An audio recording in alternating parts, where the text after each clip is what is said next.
A ver, ¿alguna vez nos hemos preguntado cómo una red social sabe exactamente qué comentario va con qué foto? O no sé, ¿cómo una tienda online se asegura de que una compra está ligada a un cliente que de verdad existe? Bueno, la respuesta está en un concepto que aunque a veces no se ve, es importantísimo, la clave foránea. Hoy vamos a conocer a este guardián silencioso que pone orden y sentido en el universo de los datos. Para entenderlo bien, vamos a hacer un viaje en 5 actos. Primero, vamos a ver el problema de raíz, los datos desconectados. Después, vamos a conocer a nuestro héroe, la clave guardiana. La pondremos a trabajar conectando personas y autos. Luego, vamos a descifrar sus reglas y, para terminar, veremos el caos que se desata cuando este guardián simplemente no está. Muy bien, vamos directo al grano, al problema. Imaginemos que tenemos información que, lógicamente, está relacionada, pero que nuestro sistema vive en mundos aparte. Es como tener, por un lado, una lista de personas y por otro, una lista de autos, pero sin ningún puente confiable que las una.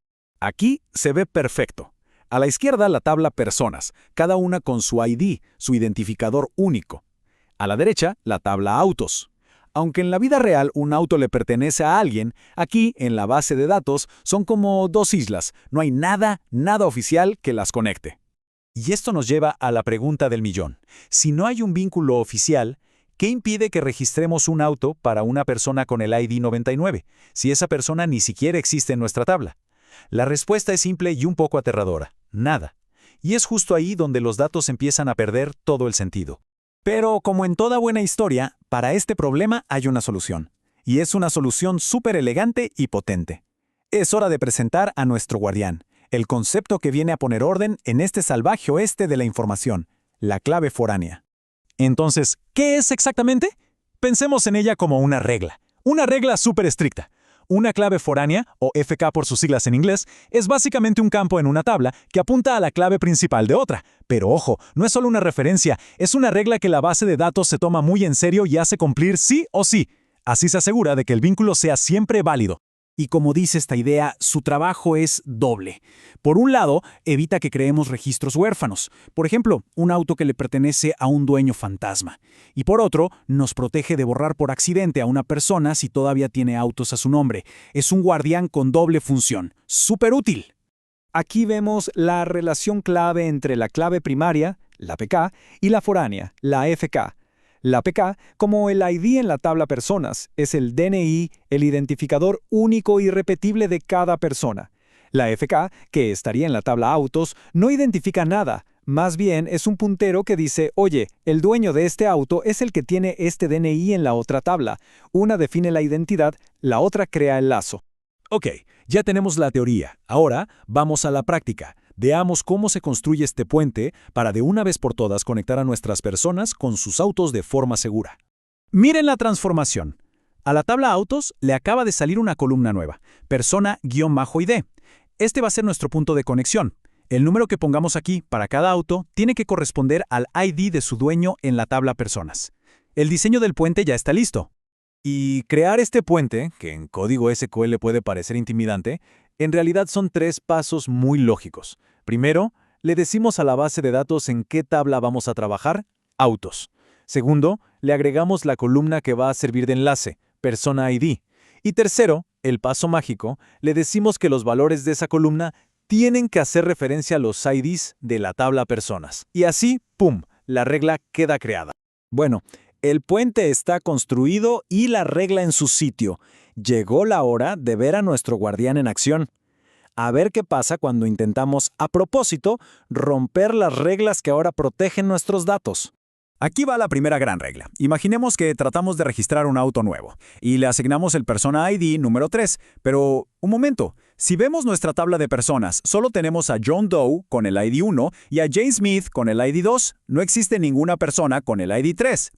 ¿Y qué creen que pasa? La base de datos nos detiene en seco. La clave foránea se pone en la puerta y nos dice, «Alto ahí, no puedo crear este auto porque me dices que su dueño es la persona 3, y esa persona no está en mi lista oficial». La operación se cancela y nuestros datos se mantienen íntegros. ¡Genial! Ahora, la segunda regla, que es una maravilla para evitar borrados accidentales. ¿Qué pasaría si intentamos eliminar de nuestra tabla a John Doe, el que tiene el ID 1? Y otra vez, la base de datos interviene. Nos va a decir que no podemos eliminar a John Doe porque todavía hay un registro en la tabla autos, el auto con la patente ABC 123, que depende de él. Para poder eliminar a John, primero tendríamos que vender, borrar o reasignar su auto. La integridad de los datos se mantiene a salvo una vez más. Ya vimos el orden y la seguridad que nos da nuestro guardián. Pero, ¿qué pasaría si, a propósito, decidimos despedirlo? ¿Qué ocurre en un mundo sin las reglas de la clave foránea? Ojo, que eliminar una clave foránea no es tan directo como agregarla. Usualmente implica un proceso un poco más cuidadoso. Se crea una tabla nueva, temporal, idéntica a la original pero sin esa regla. Luego se copian todos los datos, se borra la tabla original con sus reglas y todo, y finalmente se renombra la tabla temporal para que tome su lugar. Y una vez que hacemos todo ese proceso en nuestra tabla, el resultado es este. El guardián ya no está. La columna persona-id es ahora solo un número cualquiera, sin ninguna regla que la obligue a conectarse con la tabla personas. Ahora vamos a cometer el crimen de datos. Vamos a ejecutar una instrucción para actualizar la tabla autos y decirles que todos, absolutamente todos, le pertenecen a la persona ID número 3. Recordemos, como ya vimos, no existe nadie con ese ID. Con el guardián ahí, esto habría sido imposible. Pero ahora, la operación funciona. Y el resultado es el caos total. Miren la tabla de autos. Todos apuntan a una persona ID 3, un fantasma en nuestro sistema. La base de datos, ahora sin su guardián, nos dejó crear datos que no tienen ningún sentido. A esto se le conoce como registros huérfanos. Son datos que perdieron el ancla que les daba contexto. Estos autos ahora están flotando en el vacío, sin un dueño real al que podamos asociarlos. La integridad de nuestros datos se fue por la borda. Y esto nos lleva a la reflexión final. Todos los datos, desde un post en una red social hasta una transacción bancaria, dependen de relaciones. La clave foránea es la garantía de que esas conexiones son reales y tienen sentido. Así que la pregunta que queda en el aire es, ¿en nuestros propios sistemas, las conexiones que forman nuestros datos tienen un guardián que las proteja?